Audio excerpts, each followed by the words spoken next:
আজ আমি তোমাদের এক গরিব চাষির কথা বলবো। বীরবলের বুদ্ধির জোরে সে কিভাবে সুবিচার পেল সেই গল্পই আজ আমি তোমাদেরকে শোনাবো।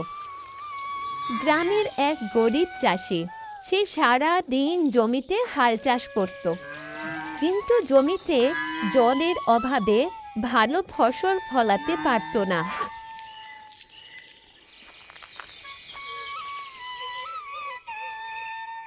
সারাদিন জমিতে কত পরিশ্রম করি, কিন্তু জলের অভাবে ভালো ফসল ফলাতেই পারি না।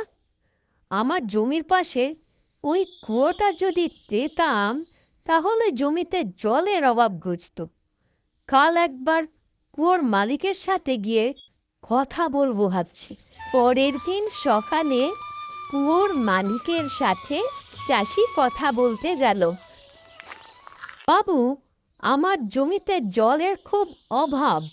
আপনার কুয়োটা যদি পেতাম, তাহলে জমিতে ভালো ফসল ফলাতে পারতাম।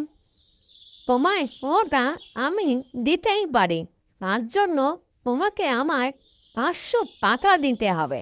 ইট চাষি অনেক কষ্টে 500 টাকা দিয়ে বড়লোক বাবু থেকে কুয়োটা কিনে নিল। যাক বাবা, এবার কুয়োর জল পেয়ে আমার জমিতে জলের অভাব বুঝবে, আর ফসলও ভালো ফলবে।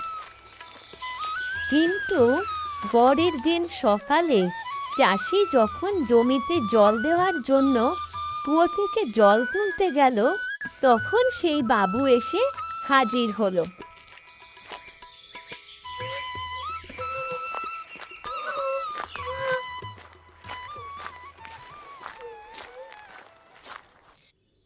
কি, তুমি কুয়ো থেকে জল তুলছো কেন? কেন বাবু, এই কুয়ো তো এখন আমার।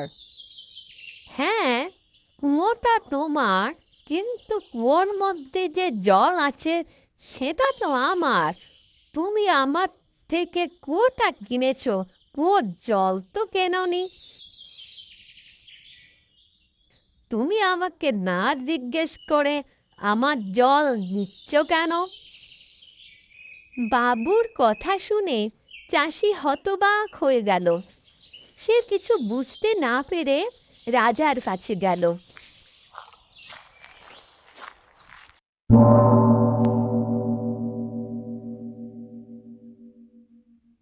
রাজামশাই চাষির সব কথা মন দিয়ে শুনলেন।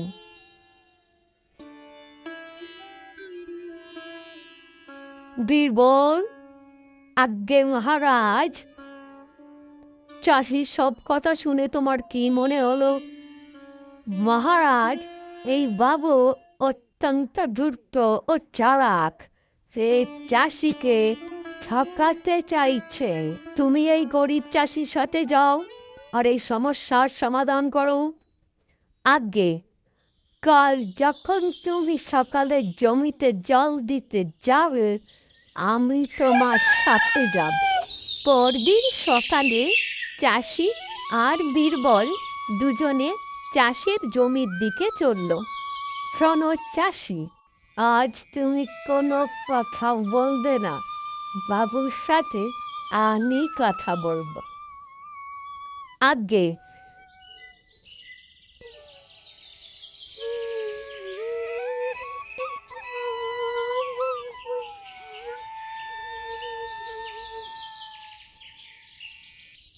হেই হলো, তুমি আমার মুখ থেকে জল নিচ্ছ। এ জল আমার, এই জল আপনার, কিন্তু এই কুয়োতে চাষির। চাষির কুয়োতে জল রাখতে গেলে আপনাকে চাষির কুয়ো টাকা দিয়ে ভাড়া নিতে হবে। আপনি কি চাষির কুয়ো ভাড়া নিয়েছেন? বড়লোক বাবু বুঝতে পারল তার চালাকি এরা ধরে ফেলেছে, আর গরিব চাষিকে সে ঠকাতে পারবে না।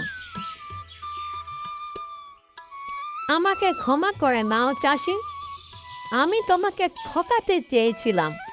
আমার ভুল হয়ে গেছে। কুয়ো আর কুয়োর জল সবই তোমার।